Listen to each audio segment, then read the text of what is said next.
का घर।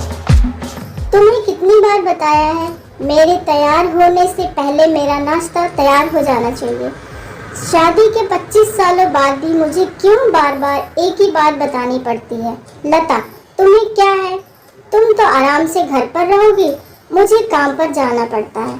तुम हो कि हमेशा बेवकूफ़ों जैसी हरकत करती हो।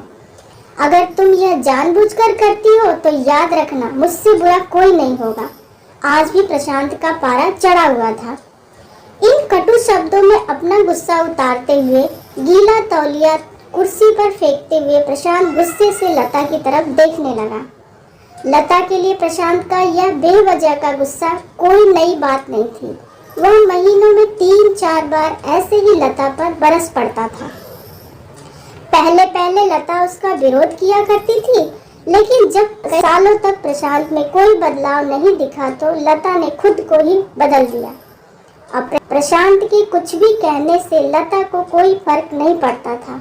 प्रशांत की हर बात वो चुपचाप सिर नीचे झुकाए सुन लेती थी। शादी के पहले 5 साल तक लता ने पूरी कोशिश की थी प्रशांत को बदला जाए, लेकिन फालतू का गुस्सा करना और बाद में लता को भला बुरा कहना, यह मानो जैसी उसकी आदत बन गई थी। कोई भी बात विवाद होता तो प्रशांत सीधा लता को बोल देता, अगर मैं तुम्हें अच्छा नहीं लगता तो क्यों नहीं चली जाती अपने मायके? क्यों रहती हो मेरे साथ? इतना सब कुछ होने के बावजूद लता प्रशांत के साथ रहती थी, क्योंकि उसे अपनी बेटी की फिक्र थी। और वह जाती भी तो कहाँ, अपने बूढ़े हो चुके माँ बाप को इस उम्र में परेशान करना वह नहीं चाहती थी। समाज और लोग क्या कहेंगे, यह भी तो उसे देखना था। वह इतनी पढ़ी लिखी भी नहीं थी कि खुद जाकर कोई नौकरी कर सके और अपना और अपनी बेटी का पालन पोषण कर सके।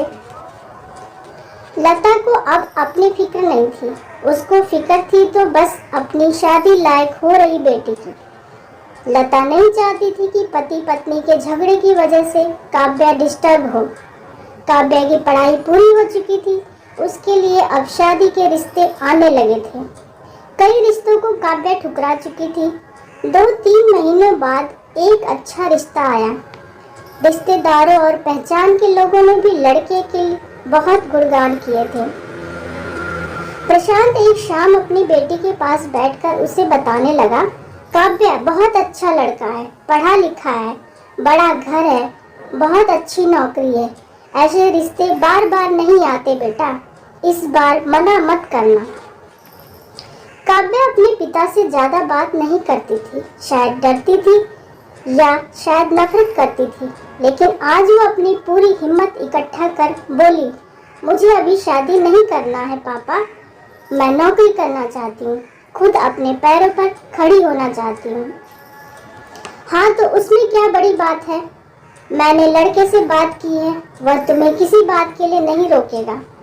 तुम शादी के बाद भी नौकरी कर सकती हो, वह तुम्हें नौकरी के लिए परमिशन दे देगा। प्रशांत ने बोला, मेरा नौकरी करना या न करना उसकी परमिशन पर क्यों डिपेंड रहेगा पापा? काव्या ने पूछा। मैं कह रहा हूँ ना, तुम्हें किसी भी चीज की कमी नहीं होगी वहाँ।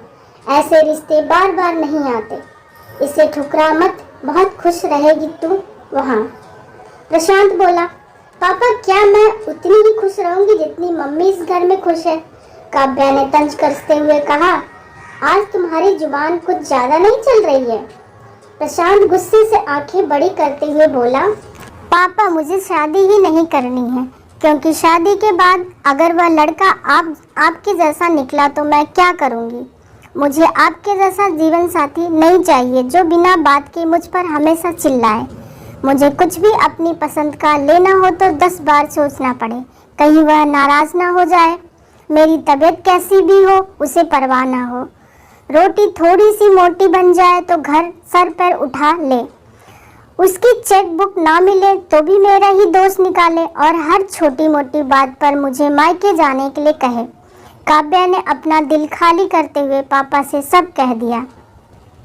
प्रशांत का गुस्सा 7वें आसमान पर था, लेकिन उसके मुंह से एक भी शब्द नहीं फूट रहा था। वो काव्या की बातें सुन रहा था। क्या काव्या उतना ही बोलकर चुप नहीं हुई? आज पहली बार वह अपने पापा के सामने इतना कुछ बोल रही थी। पापा, आपने माँ के साथ हमेशा गलत व्यवहार किया है। आप अपने ऑफिस का गुस्सा बिना सोचे समझे माँ पर उतार देते हैं। कभी इस बात की परवाह भी नहीं करते कि उन्हें कैसा लगता होगा। आपकी बातें सुन सुन माँ ने अपना स्वाभिमान खो दिया है। प्रशांत आज पहली बार अपने किए बर्ताव को महसूस कर पा रहा था। वो इतना ही बोल पाया, जो तुम्हारा मन हो वो करो, मैं तो इतना बुरा हूँ ना।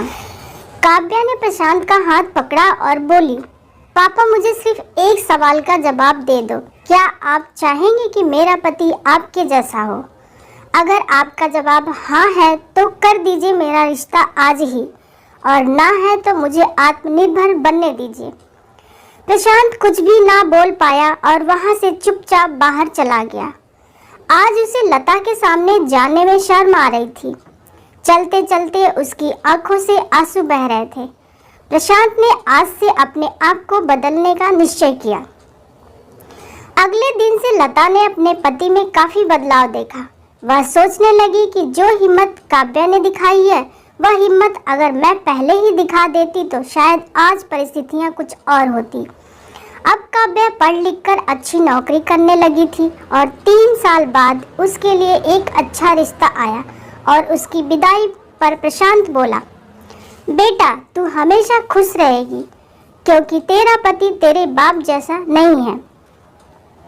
प्रशांत की यह बात सुनकर लता और काव्या की आंखों से आंसू बहने लगे।